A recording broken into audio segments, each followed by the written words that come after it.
Student, good morning students. आज है 18 अगस्त 2020 और क्लास 10th की वर्कशीट नंबर 19 करने वाले हैं हम। आज का सब्जेक्ट है सामाजिक विज्ञान यानी कि सोशल स्टडीज, जिसमें हम पढ़ेंगे अर्थशास्त्र। तो यहाँ पे ये आपकी वर्कशीट है जो अपलोड की गई है, क्लास 10th की है। यहाँ पे आपको अपना नाम फिल करना है, यहाँ पे आपको अपने क्लास टीचर का नाम फिल करना है। भारतीय अर्थव्यवस्था के क्षेत्रक, पहले वही हम टॉपिक को पढ़ेंगे, उसके बाद आपके सारे क्वेश्चंस को सॉल्व करेंगे और उनके आंसर्स भी मैं आपको लिखवा दूंगी। तो चलिए थोड़ा सा पढ़ लेते हैं। यहाँ पे भारतीय अर्थव्यवस्था के क्षेत्रक यहाँ पे डायग्राम के फॉर्म में आपको दिखाया हुआ है, 3 पिलर्स की फॉर्म में दिखाया हुआ है। तो इसको हम देखते हैं ये क्या है। सबसे पहले वह क्षेत्रक हैं जिसमें प्राकृतिक संसाधनों का प्रयोग करके वस्तुओं का उत्पादन किया जाता है। प्राकृतिक संसाधन कौन होते हैं? जो हमें नेचर से मिलते हैं, प्रकृति से मिलते हैं। प्राकृतिक संसाधनों का प्रयोग करके जो वस्तुएं बनाई जाती हैं, वस्तुओं का निर्माण होता है, उसे प्राथमिक क्षेत्रक कहते हैं। इसे कृषि व सहायता क्षेत्रक भी कहा जाता है, जैसे कि कृषि, मत्स्य पालन। यहाँ पे क्या होते हैं? सारे प्राकृतिक साधन होते हैं, जैसे खेती करना, मछली पालना, तो इसको क्या कहा जाता है? कृषि या मत्स्य पालन। ये सारे क्या हैं? प्राथमिक क्षेत्रक। अब दूसरा है ये क्षेत्रक जिसमें प्राथमिक क्षेत्रक से प्राप्त वस्तुओं को लेकर नई वस्तुएं बनाई जाती हैं। यहाँ पे तो क्या था कि प्राकृतिक चीजों को लेकर ही जो वस्तुएं बनती हैं वो प्राथमिक क्षेत्रक हो गया। जैसे कि खेती की, गन्ना उगाया, ठीक है, तो वो क्या हो गया? फसल वो प्रकृति से उगी, वो क्या हो गए? प्राथमिक क्षेत्रक हो गए। अब क्या है? प्राथमिक क्षेत्रक से वस्तु लेकर और कुछ नई चीजें बनाई तो उसे द्वितीयक क्षेत्रक कहते हैं। जैसे यहाँ पे आपने गन्ना उगाया तो वो क्या हो गया? प्राथमिक क्षेत्रक हो गया। और अब उसी गन्ने को लेकर आप चीनी बनाओगे, गुड़ बनाओगे, तो वो क्या हो जाएगा? द्वितीय क्षेत्रक हो जाएगा। तो इसमें प्राथमिक क्षेत्रक की वस्तुओं का प्रयोग करके द्वितीय क्षेत्रक में वस्तुओं का विनिर्माण किया जाता है, नई वस्तुएं बनाई जाती हैं। इसे औद्योगिक क्षेत्र भी कहते हैं। औद्योगिक क्षेत्र क्यों कहते हैं? क्योंकि यहाँ पे औद्योगिक काम होता है। जैसे फैक्ट्रियों में क्या होता है? फैक्ट्रियों में गन्ना लेकर चीनी बनाते हैं, ठीक है, भवन निर्माण, ये सारा क्या होता है? द्वितीय क्षेत्रक होता है। अब बात करते हैं तृतीय क्षेत्रक।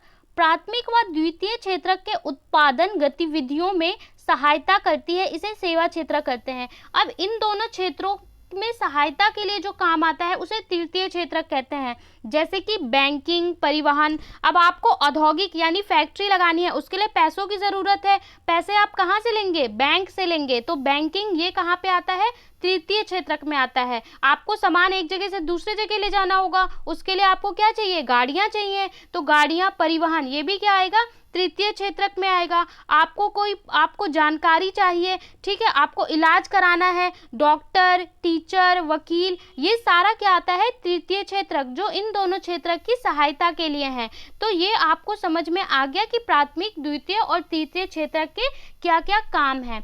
अब इसके बाद बात करते हैं सकल घरेलू उत्पाद, जिसको आप कहते हैं GDP, ठीक है, इंग्लिश में GDP कहते हैं, ग्रोस डोमेस्टिक प्रोडक्ट, सकल घरेलू उत्पाद। अब ये होता क्या है, इसको समझते हैं। किसी विशेष वर्ष में प्रत्येक क्षेत्रक द्वारा उत्पादित अंतिम वस्तुओं व सेवाओं के मूल्य को उस वर्ष के देश के कुल उत्पादन की जानकारी प्राप्त करती है। इसका मतलब ये होता है कि किसी एक साल में, किसी एक समय में, ठीक है, पर्टिकुलर एक टाइम में, ये एक पूरा टाइम स्टैम्प है, इस पूरे पर्टिकुलर एक टाइम में, पूरे एक साल में तीनों क्षेत्रक से, इससे प्रथम, द्वितीय, तृतीय, तीनों क्षेत्रक से जो अंतिम वस्तुएं बनी और सेवाएं हुई, उसका जो कुल योगफल होता है उसको हम क्या कहते हैं? सकल घरेलू उत्पाद। अगर आप सिंपल समझें तो यहाँ से मान लो पूरा प्रॉफिट हुआ 1 का, ठीक है, लास्ट में पूरा प्रॉफिट हुआ 1 का, यहाँ पर हुआ 1 का और यहाँ पर हुआ 1 का, ठीक है, पूरे साल भर में। तो अब इसको साल के अंत में अगर तीनों को जोड़ देंगे तो वो क्या होगा? GDP होगा, ठीक है, टोटल। और इसमें क्या होगा? जो भी हमारे खर्चे हुए हैं उनको निकाल कर। तो ये आप समझ गए होंगे कि ये क्या होता है। अब बात करते हैं दोहरी गणना की समस्या। दोहरी गणना की समस्या तब उत्पन्न होती है जब राष्ट्रीय आय की गणना के लिए सभी उत्पादों के उत्पादन मूल्य व जोड़ा जाता है, क्योंकि इसमें कच्चा माल का मूल्य भी जुड़ जाता है। अब अगर आप देखिए यहाँ पे क्या होता है कि हमने क्या किया कि भाई हमें प्राथमिक क्षेत्रक से पूरे साल में 10 रुपये का लाभ हुआ, ठीक है, द्वितीयक से 10 रुपये का और तृतीयक से 10 रुपये का, अगर हम इस तरीके से देखें। लेकिन यहाँ पे क्या होगा, उस 10 रुपये में से 5 रुपये में आपने बीज भी तो खरीदे, और अगर द्वितीय क्षेत्रक में तो 5 रुपये में आपने फैक्ट्री की मशीनें भी तो खरीदी, तो वो पैसा तो आपने खुद लगाया ना, तो वो उसमें से माइनस होना चाहिए। तो यहाँ पे समस्या होती है दोहरी गणना की, कि उस चीज को भी गिन लिया जाता है, क्योंकि उसमें कच्चा माल मतलब जो चीज आपने लगाया, ठीक है। अतः समाधान के लिए केवल अंतिम उत्पाद मूल्य की गणना की जानी चाहिए। तो इसका मतलब है जो लास्ट में आउटपुट आता है, लास्ट में जो आपका नतीजा आता है, केवल उसको जोड़ा जाना चाहिए, ठीक है। अब यहाँ पे आपको एक सारणी दी हुई है, एक टेबल दी हुई है, और यहाँ पे आपको कुछ कंपेयर करके दिखाया हुआ है। यहाँ पे टेबल में प्राथमिक क्षेत्रक, द्वितीय क्षेत्रक, तृतीय क्षेत्रक, और ऊपर लिखा हुआ है सकल घरेलू उत्पाद क्षेत्रकों का हिस्सा, यानी जीडीपी का कितना हिस्सा है, ये वर्ष दे रखा है 1971 से 1972 तक, और ये दे रखा है 2011-12 में। आप देखेंगे 1971 से 72 तक लगभग कितना रहा है, ये दिखाया हुआ है। यहाँ पे 40% आया है हमारा प्राथमिक क्षेत्रक से, 25% द्वितीय क्षेत्रक से, और 35% कहाँ से, तृतीय क्षेत्रक से। तो आप देखेंगे 1971 71 से 72 तक, 1971-72 तक सबसे ज़्यादा किसमें है, सबसे ज़्यादा प्राथमिक क्षेत्रक से यानी कृषि से है, उसके बाद तृतीय से, उसके बाद द्वितीय से। लेकिन वही 2011-12 में अगर आप जीडीपी में देखेंगे तो क्या है, सबसे ज़्यादा कहाँ पे है, सेवा क्षेत्रक से है, ठीक है, तृतीय से है, उसके बाद द्वितीय से, उसके बाद प्राथमिक। तो इससे आपको क्या पता लगता है, इससे आपको ये पता लगता है कि जैसे जैसे हम आगे बढ़ रहे हैं कृषि में जीडीपी का योगदान कम होता जा रहा है, मतलब कृषि से लाभ कम होता जा रहा है। इसके बाद रोजगार में विभिन्न क्षेत्रकों का हिस्सा, मतलब कितने लोग किस क्षेत्र में जॉब में लगे हुए हैं, रोजगार में लगे हुए हैं, तो उसकी टेबल भी यहाँ पे दिखाई हुई है। 1972 से 73 तक का दिया है, और 2011-12 का डाटा दिया हुआ है। यहाँ पे प्राथमिक क्षेत्रक है, द्वितीय क्षेत्रक है, तृतीय क्षेत्रक है। आप देखेंगे सबसे ज़्यादा यहाँ पे किसमें है, 74% प्रथम से, 11% द्वितीय क्षेत्रक से, और 15% तृतीय। यहाँ पे भी आप देखेंगे कि प्राथमिक क्षेत्रक में सबसे ज़्यादा लोग लगे हैं, मतलब देश का लगभग 75% किसमें लगा है, खेती में लगा है। अब देखते हैं 11-12 आधुनिक समय में, तो यहाँ पे आप देखेंगे प्राथमिक क्षेत्रक में अब कितने परसेंट रह गए, केवल 49%, 24% द्वितीय में और 27% तृतीय क्षेत्रक में।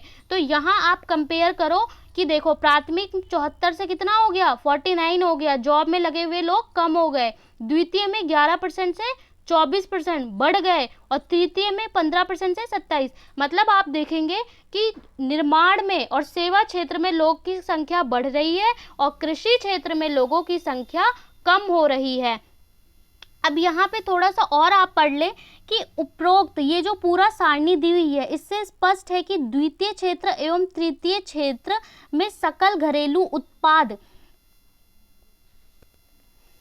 यहाँ पे क्या कहा जा रहा है कि इन सबसे स्पष्ट होता है कि द्वितीय क्षेत्रक और तृतीय क्षेत्रक का सकल घरेलू उत्पाद में योगदान 3/4 है, जबकि यह कार्यशील जनसंख्या की लगभग 50% आबादी को ही रोजगार प्रदान करता है। मतलब जो सेकंड और थर्ड क्षेत्र हैं, द्वितीय और तृतीय क्षेत्र हैं, उसमें सकल घरेलू उत्पाद का 3/4 है, जबकि कार्यशील जनसंख्या का लगभग 50% आबादी, रोजगार में ज़्यादा लोग लगे हुए हैं लेकिन जीडीपी में कम है।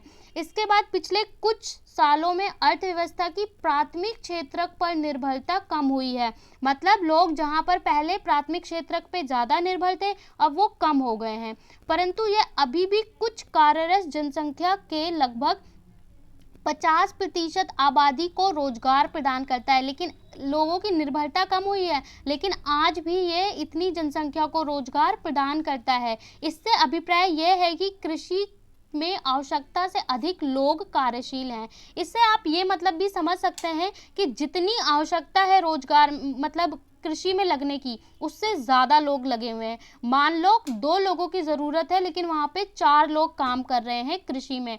दूसरे शब्दों में ये कह सकते हैं कि कृषि क्षेत्र में लगे लोग अल्प बेरोजगारी की समस्या का सामना कर रहे हैं। ये बेरोजगारी छिपी हुई बेरोजगारी होती है। इस प्रकार की बेरोजगारी को हम छिपी हुई बेरोजगारी कहते हैं। इसका मतलब ये है कि कोई एक खेत है, ठीक है, वहाँ पे कोई फसल लगाई गई, अब वहाँ पे ज़रूरत है 4 लोगों के काम करने की, लेकिन वहाँ पे 5 लोग 7 लोग काम कर रहे हैं और उसके बाद फसल कटने के बाद वहाँ पे उनके पास कोई काम ही नहीं है।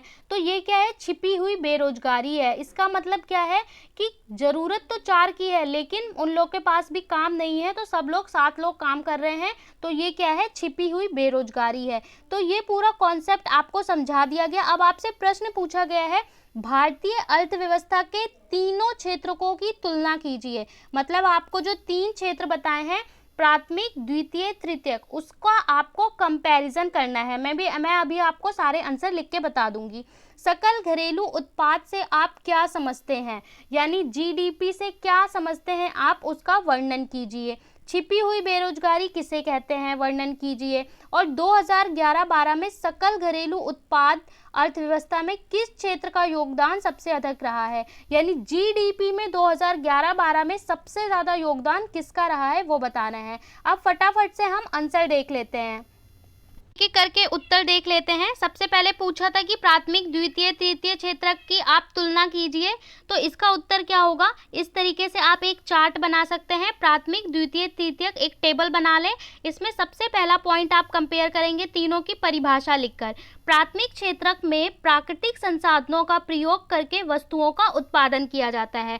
प्राथमिक क्षेत्र कौन सा होता है? जहाँ पे प्राकृतिक वस्तुओं का उपयोग करके वस्तुओं का उत्पादन किया जाता है। द्वितीय क्षेत्र में प्राथमिक क्षेत्र से प्राप्त वस्तुओं को लेकर नई वस्तुओं का विनिर्माण किया जाता है। यहाँ पे क्या किया जाता है? प्राथमिक क्षेत्र से वस्तुएं ली जाती हैं और नई वस्तुओं का विनिर्माण किया जाता है। तृतीय में क्या लिखेंगे? तृतीय क्षेत्रक वह है जिसमें प्राथमिक व द्वितीय क्षेत्रक के उत्पादन गतिविधियों में सहायता की जाती है। मतलब ये वो क्षेत्र है जहाँ पे प्राथमिक और द्वितीय गतिविधियों में सहायता की जाती है। तो पहले पॉइंट में आप इस तरीके से लिखेंगे। दूसरे पॉइंट में आप उदाहरण दे देंगे कि उदाहरण के लिए कृषि, मत्स्य पालन आदि प्राथमिक में, द्वितीय में लिख देंगे फैक्ट्रियां, भवन निर्माण, और तीसरे में बैंकिंग, परिवहन, ठीक है, अध्यापक और वकील, इस तरीके की जो सेवाएं हैं सारी, वो सारी आप उदाहरण में लिख सकते हैं। ठीक है, आपको शॉर्ट में, संक्षिप्त में उत्तर देना है। दूसरे में पूछा था आपसे कि सकल घरेलू उत्पाद क्या है, तो सकल घरेलू उत्पाद बाजार में एक वर्ष में राष्ट्र की सभी अंतिम माल और सेवाओं का मूल्य है। क्योंकि आपको बोला था कि अंतिम जो मूल्य है उसकी गणना की जानी चाहिए, वरना दोहरी गणना होती है, यानी जो हम लगाते हैं उसको नहीं गिनना चाहिए। तो सकल घरेलू उत्पाद में एक वर्ष में राष्ट्र की अंतिम माल और सेवाओं का मूल्य, जो अंतिम माल और सेवाएं हैं उसकी मूल्य को हम क्या कहते हैं? जीडीपी कहते हैं या सकल घरेलू उत्पाद कहते हैं। फिर पूछा था छिपी हुई बेरोजगारी किसे कहते हैं, तो छिपी हुई बेरोजगारी का अर्थ है किसी विशेष कार्य में आवश्यकता से अधिक लगे हुए लोग। मतलब किसी काम को करने के लिए 4 लोगों की ज़रूरत है पर वहाँ पे 8 लोग लगाए हैं, 6 लोग लगाए हैं, तो इसको क्या कहते हैं? छिपी हुई बेरोजगारी कहते हैं। जो हमें नज़र तो नहीं आती, हमें लगता है सबके पास काम है, लेकिन वो बेरोजगारी है। ठीक है, इसके बाद पूछा था कि 2011-12 में जीडीपी में, ध्यान दें, जीडीपी में, सकल घरेलू उत्पाद में, अर्थव्यवस्था में सबसे अधिक योगदान किस क्षेत्र का है, तो यहाँ पे था 2011-12 में सकल घरेलू उत्पाद में अर्थव्यवस्था में तृतीय क्षेत्र का योगदान सबसे अधिक है। आपने देखा था कितना था? 60% था, और वर्ष क्या था? 2011-12। तो ये सारे उत्तर हैं। अब इसके अलावा अगर आप चाहते हैं इंग्लिश में भी अपलोड कर दूं तो मैं इंग्लिश में भी आपके लिए पूरा कंटेंट अपलोड कर दूंगी। Thank you so much guys.